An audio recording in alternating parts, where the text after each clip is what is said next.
বিসমিল্লাহির রহমানির রহিম। আসসালামু আলাইকুম আরহামতুল্লাহ। কোম্পানি রেজিস্ট্রেশনের ক্ষেত্রে আপনাকে গভর্নমেন্টের নির্ধারিত ফি জমা দিতে হবে অবশ্যই। তো সেই ফিগুলো আমি এখন বিস্তারিত আলোচনা করব। প্রথমেই আপনাকে নামের ক্লিয়ারেন্স নিতে হবে। তার জন্য প্রাইভেট লিমিটেড কোম্পানি এবং পার্টনারশিপ উভয় ক্ষেত্রেই আপনাকে নামের ক্লিয়ারেন্সের ফি দিতে হবে 200 টাকা, সেই সঙ্গে 15% ভ্যাট, অর্থাৎ 200 টাকা 15% ভ্যাট হলো 30 টাকা। এই 230 টাকা আপনাকে পে করতে হবে গভর্নমেন্টকে। আর যদি আপনি সোসাইটি, ট্রাস্ট বা ফাউন্ডেশন করতে চান, সেই ক্ষেত্রে নামের ক্লিয়ারেন্সের ফি হলো 1000 টাকা, সেই সাথে 15% ভ্যাট, টোটাল 1150 টাকা। এরপর আসুন রেজিস্ট্রেশন ফি।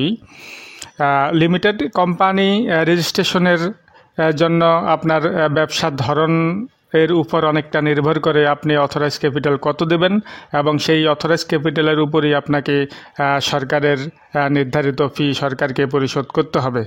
যদি আপনি ছোটোখাটো ট্রেডিং কোম্পানি করেন তাহলে আপনি কম অথরাইজ ক্যাপিটাল দেখাতে পারেন। আর যদি আপনি রিয়েল এস্টেট, কনস্ট্রাকশন বা এই ধরনের বড় বড় কোম্পানি করেন, সেই ক্ষেত্রে আপনি অথরাইজ ক্যাপিটাল 1 কোটি, 2 কোটি, 3 কোটি, 4 কোটি বা 5 কোটি বা তার সে চাইতেও আরও বেশি দেখাতে পারেন। তারপর এটা আসলে আপনার ব্যবসার পরিধির উপর নির্ভর করে অথরাইজ ক্যাপিটালটা। তবে এটা আসলে নির্দিষ্ট কোনো অঙ্ক না। আপনি যদি 10 লাখ টাকা অথরাইজ ক্যাপিটাল দিয়ে একটি কোম্পানি ওপেন করেন, সেই ক্ষেত্রে 10 লাখ টাকাই কোনো নির্ধারিত সীমা না। আপনি চাইলে 10 কোটি টাকা, 10,000 কোটি টাকার বিজনেসও করতে পারেন। আবার যদি 1 কোটি টাকা অথরাইজ ক্যাপিটাল দেখান, সেই হিসাবটাও ঠিক একই রকম। অর্থাৎ আপনি 1 কোটি টাকার ঊর্ধ্বে যেতে পারবেন না এরকম নয়। আপনি 1 কোটি টাকা অথরাইজ বা প্রস্তাবিত মূলধন দেখালে আপনি 100 কোটি, 1000 কোটি টাকার ব্যবসাও করতে পারেন। এই ক্ষেত্রে বাধা ধরা কোনো নিয়ম নেই। যাই হোক, আমি এখন ফিগুলো বলছি। যদি আপনি ছোটোখাটো ট্রেডিং কোম্পানি করেন, সেই ক্ষেত্রে 10 লাখ টাকা দেখাতে পারেন প্রস্তাবিত মূলধন।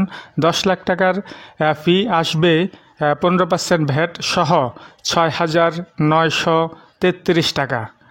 আমি আবার বলছি, 10 লাখের জন্য 15% ভ্যাট সহ রেজিস্ট্রেশন ফি আসবে 6,933 টাকা। 20 লাখের জন্য 15% ভ্যাট সহ আসবে রেজিস্ট্রেশন ফি 7,508 টাকা। যদি আপনি 50 লাখ টাকা প্রস্তাবিত মূলধন দেখান, তাহলে ফি আসবে 15% ভ্যাট সহ 14,233 টাকা। এবার যদি আপনি 1 কোটি টাকা প্রস্তাবিত মূলধন দেখান, তাহলে 15% ভ্যাট সহ ফি আসবে 18,833 টাকা।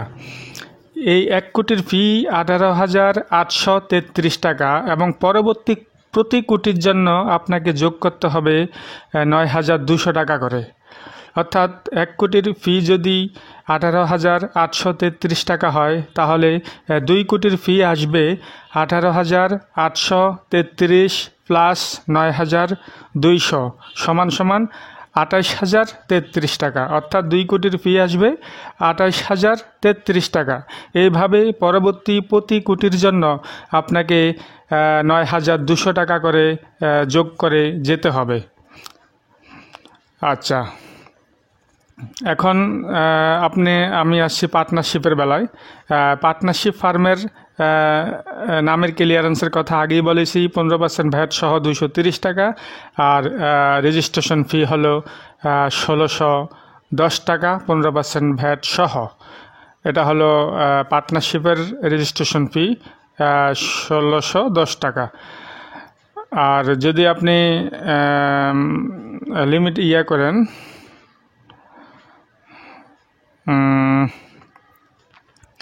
পার্টনারশিপের বেলায় আচ্ছা, কিন্তু পার্টনারশিপের বেলায় আবার আপনাকে 2000 টাকার স্ট্যাম্প কিনতে হবে, কারণ পার্টনারশিপ ডিড মূলত 2000 টাকার নন জুডিশিয়াল স্ট্যাম্পের উপর গঠনতন্ত্র প্রিন্ট করতে হয় এবং সেই ডিডের উপর সকল পক্ষের সিগনেচার নিয়ে ছবি লাগিয়ে নোটারি পাবলিক করে তারপর জয়েন্ট স্টক থেকে সেটার রেজিস্ট্রেশন নিতে হয়। এবার আসি সোসাইটি ট্রাস্ট। সোসাইটি ট্রাস্ট বা ফাউন্ডেশনের নামের ক্লিয়ারেন্সের জন্য 15% ভ্যাট সহ 1150 টাকা ব্যাংকে জমা দিতে হয়, সেটা আগেই বলেছি। আর সোসাইটি ট্রাস্ট বা ফাউন্ডেশনের রেজিস্ট্রেশন ফি হলো 13,248 টাকা। ধন্যবাদ।